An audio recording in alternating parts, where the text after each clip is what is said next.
Everyone was eagerly waiting to hear the exact charges against the former president. 34 felony counts for falsifying business records. Each count comes with a possible 4 years in prison if convicted. What details on those charges? Here's Eyewitness News reporter Jim Dolan. Donald Trump scowled as he walked into criminal court in Lower Manhattan this afternoon.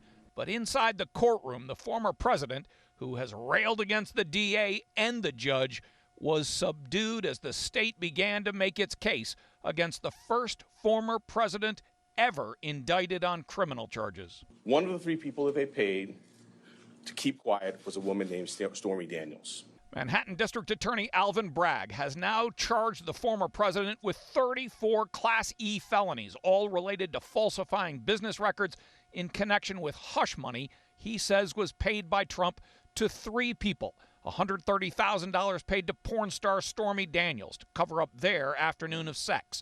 $150,000 paid to Karen McDougal, a former Playboy model who claims to have had an affair with Trump, and $30,000 to a Trump Tower doorman to conceal information about another personal matter. But it was the money to Stormy Daniels that sparked the probe. That payment was to hide damaging information from the voting public. The participant scheme was illegal. The scheme violated New York election law. It's really disappointing. It's sad, and we're going to fight it. In court, Trump pleaded not guilty to all counts. Earlier in the day, he raised a defiant fist as he left his home in Midtown and headed to the courthouse. Posting on social media along the route, "Seems so surreal.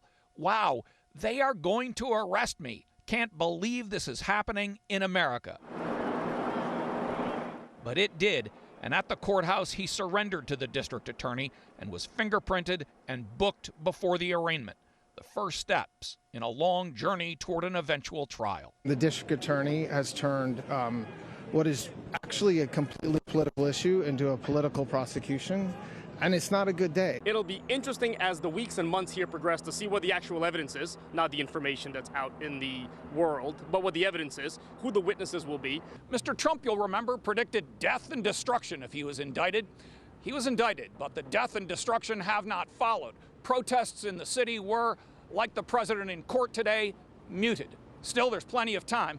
His next court appearance isn't scheduled until next December, and a trial may not happen until next spring.